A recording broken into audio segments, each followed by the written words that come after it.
So it took me about 5 minutes, 10 minutes with a grinder to do this. Let's see if it works. Does it fit? Fits.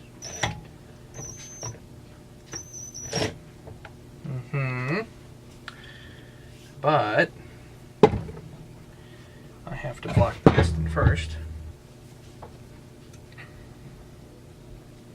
I can use that die holder for a piston stop, but that's just for doing the degree wheel. You really don't want to use that otherwise.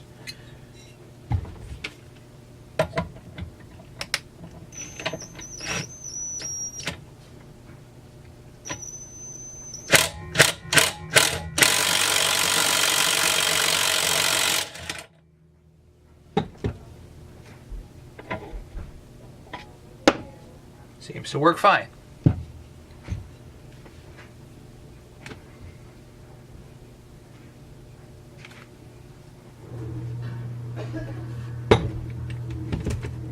Works for me.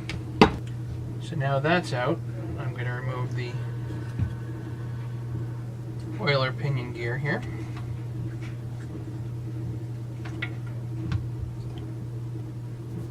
Seems to be fine. Probably going to have to remove the oiler. So let's see if we can take apart the chain brake here.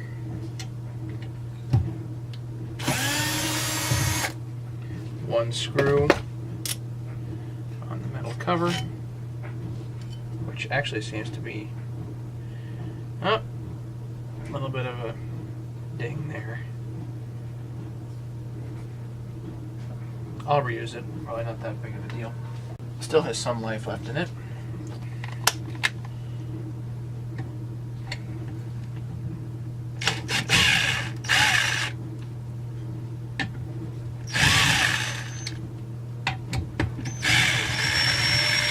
These screws are not tight at all.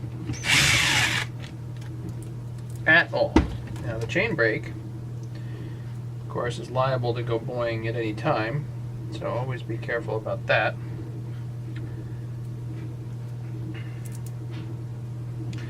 4 chain brake screws. Now the spring here is actually under tension as is. The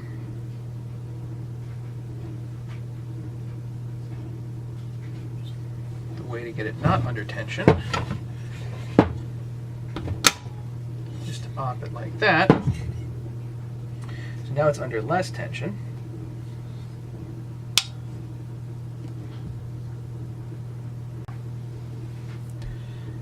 Now that I've got the clutch off, the oiler, I can actually take, I've got some degreaser on here, I'm going to let that sit for a second.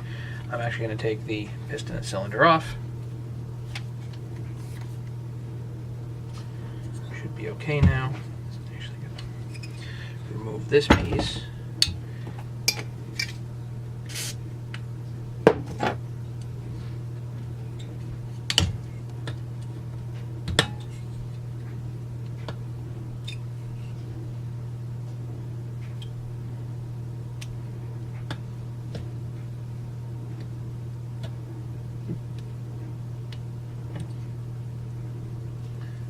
Piece there. I'll have to replace that. 4 bolts hold the whole thing on.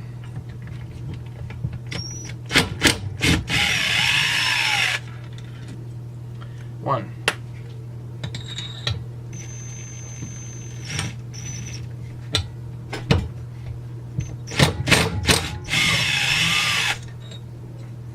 Two.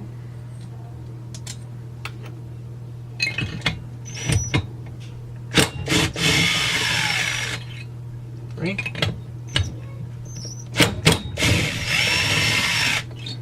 4.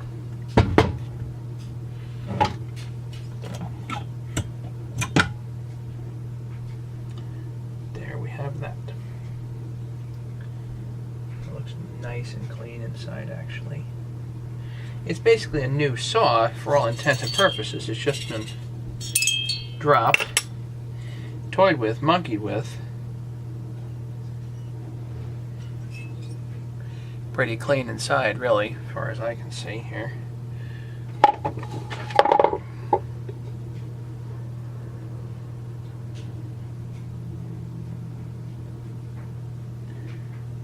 Looks nice.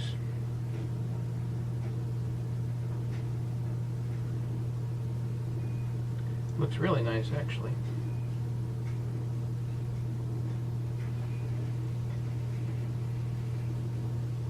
Nice cross hatching and everything. So this cylinder itself is not really worn hardly at all. Check the rings. Both the rings move just fine. Rings are nice loosey-goosey.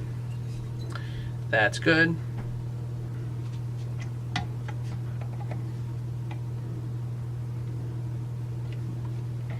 So the circlips get pulled out. So I get the one circlip out. That's no problem. But this other one might prove to be a problem. You might not have to remove it at all. No, that looks like it's in there. I've decided to not crack the case. I've decided to leave the case as is for a number of reasons. One of them is that the bearings and seals are probably fine. It's a fairly new saw. I have no reason to suspect that the bearings and seals are bad. What is bad, or not great, is this piece, part of the case, and you can get stuff up in this flywheel, sawdust, dirt, and whatever. So the real thing to do is to repair this. And in order to do that, I need to use some quick steel, and that's basically how we're gonna do that. So let's see if I can repair this with some quick steel and just at least get some type of a patch here. And if I get a patch that's good enough, then I'll just run it as is. So I'm going to have to grind away at this. There's a little bit of a bend here. I'm going to grind that back, and then I'm going to bevel it on both sides so the metal kind of thins out, and the quick steel will be able to grab it on both sides, actually on 3 sides. And then I'm going to hit this hard under here so it's pretty rough, and again, that way the quick steel can grab pretty easily, because you do not want the patch flying off into the flywheel when you've got the throttle pegged, you know. So it's got to be a good patch. Let's see if we get some quick steel and go for it. First things, let's clean this up a bit, and then we're going to grind on it. And I've got some carb cleaner here that should work. So this is one of those things I don't need to videotape the whole thing, but I'll give you an idea of what I'm doing as we do it. So hopefully you can see this. I've got this beveled. Get a bevel here. It's almost a knife edge, because I can add material on the outside, not on the inside. So I beveled it on the inside because I want to grab best I can there, so it doesn't fall off this way. So I'm going to make sure I clean it, make sure there's no oil on it, and we're going to do some quick steel.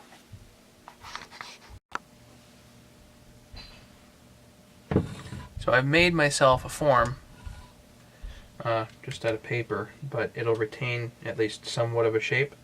I'll make sure to really squeeze the quick steel into here, and maybe it'll hold. Quick steel is pretty good. It's pretty amazing stuff, I think. So I've got a little bit of extra quick steel here, and this stuff I really like. Steel reinforced putty. It's quick steel. You get it well, wherever you buy car parts.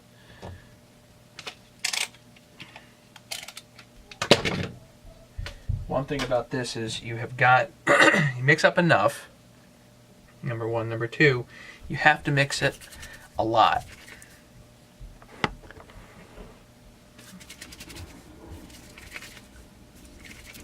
So I fold it and mix. Fold it and mix.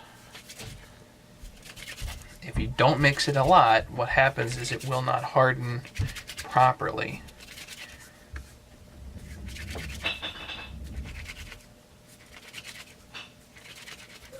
Had that happen plenty of times.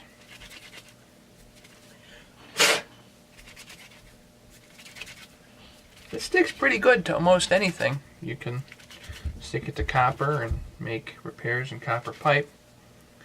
I've actually put this on my exhaust manifold on my Maxima years ago. It held for a very, very long time. Theoretically, it's good to about 500 degrees Fahrenheit. I think it's good to hotter than that. And this is getting warm. So I'm pretty sure I've got this mixed reasonably well. I want to really get it into the bevel here.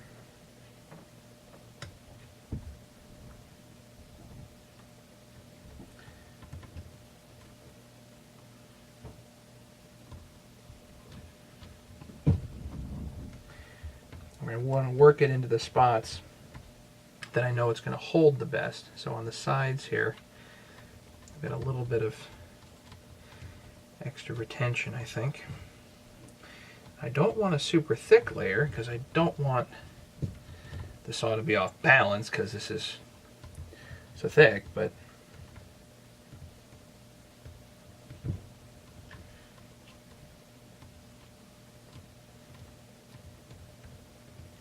so a little bit extra on the inside will be okay. So I make sure push it into that bevel really, really well.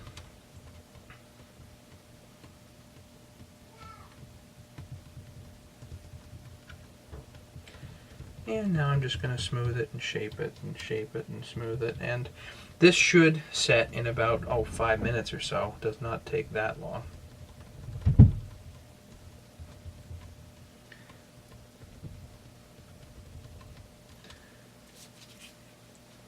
And you know what, let's throw a little extra on the sides here. Just as reinforcement.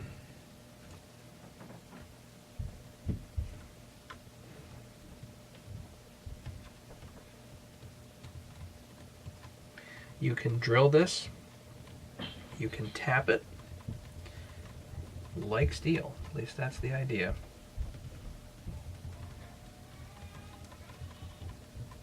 If it is not mixed well, it does not set well. And then it does not drill and tap.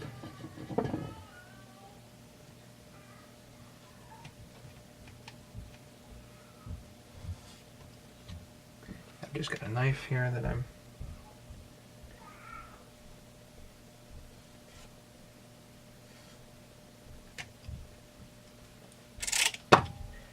using to cut this.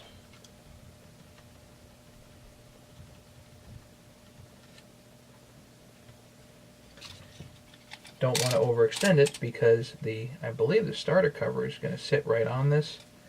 So I do want to be careful to not overextend it this way.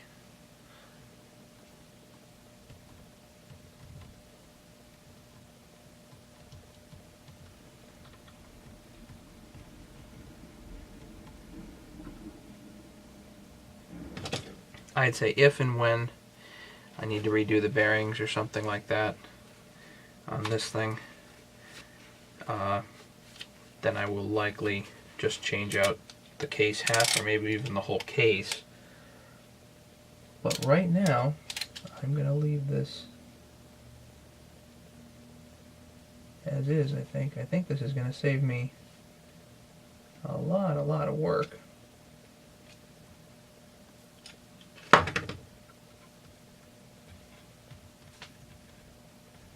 So as it's setting, I'm just going to smooth this a bit.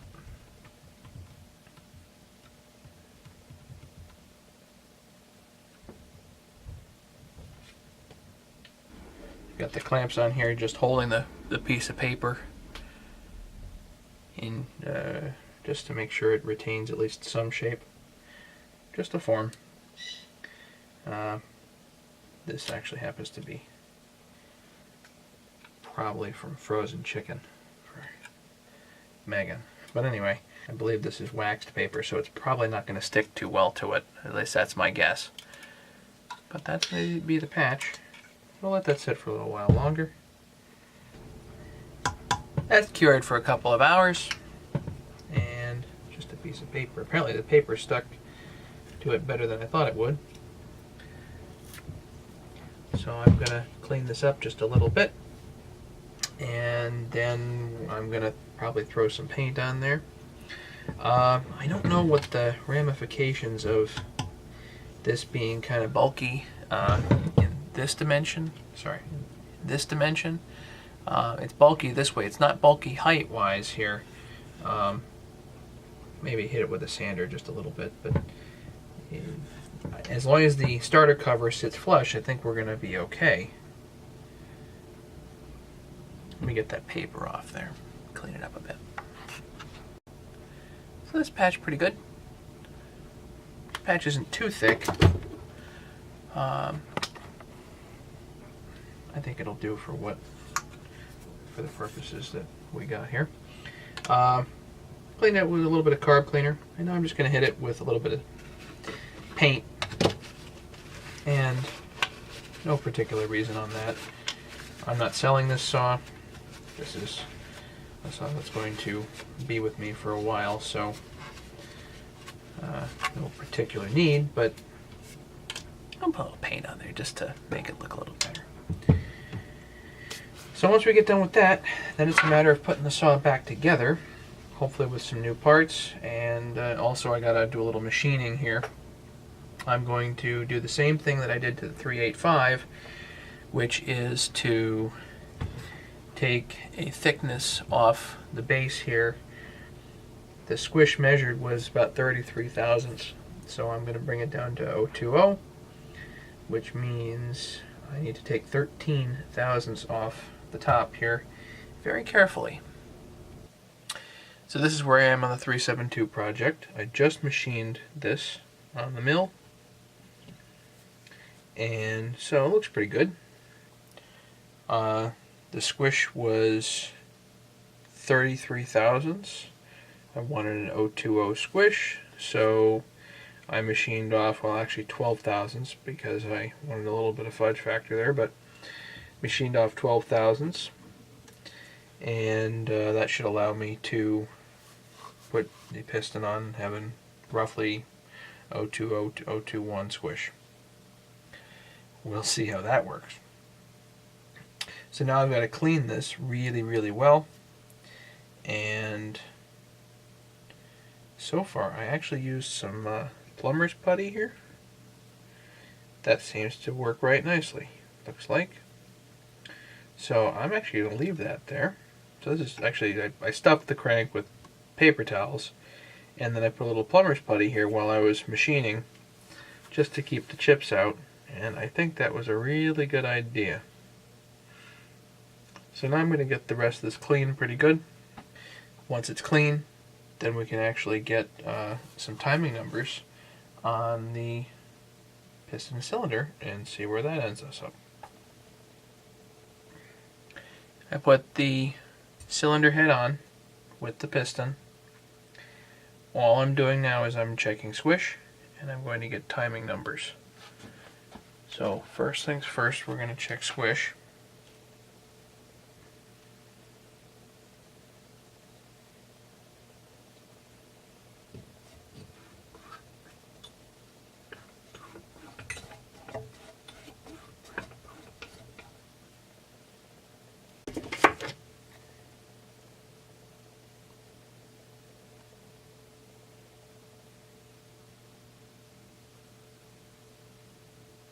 Yeah, 23, 24 thousandths. So we're not super tight, but that's okay. I don't need this to be a really tight squish saw. And when I actually sit this down a shade further, and when I really tighten up the bolts, it'll maybe a thousandth or two more. So now we're going to get some timing numbers. I've got my piston stop here, which is going to go in at some fairly arbitrary type of point here.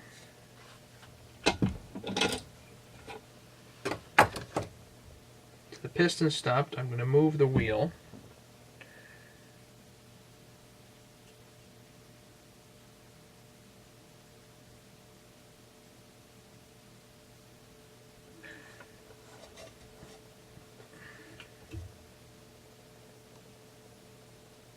So now we're about 45 there. And we're at 70 there. So I'm going to move the wheel halfway between the two. 45 and 70 is 35. So half of 35. So 16 and a half.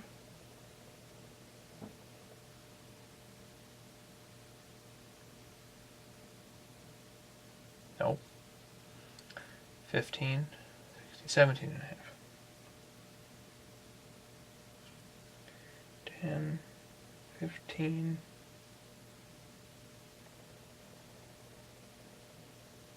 really rough. So now we're at 62 or 63 there.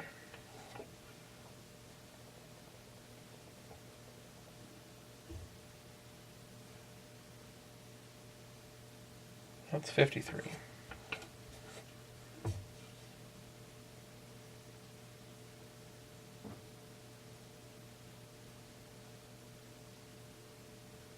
$58.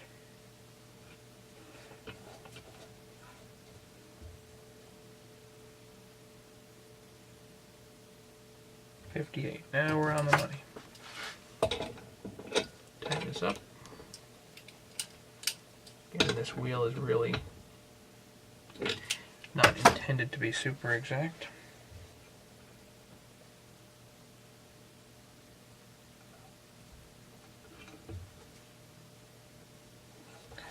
$58.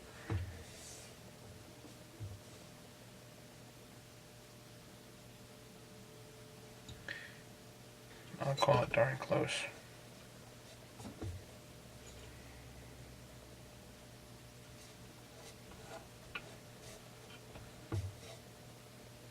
Yeah. And now what I'll do is I'll move the piston stop out a little bit more to take a second measurement. So 25, 26, 27, 27, 28-ish.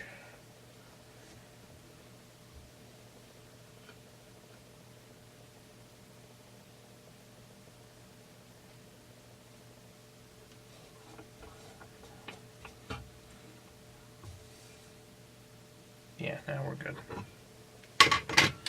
So now I've really got a good measurement there. Now we can shine a light in here and see if we can find exhaust timing.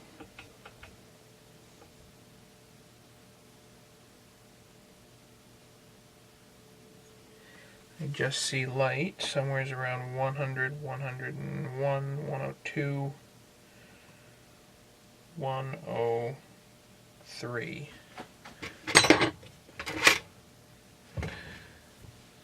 So I only change things by a degree. Let's check transfer opening.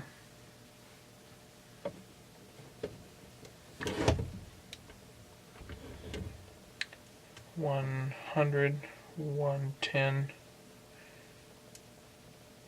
$118, $119 maybe, $119.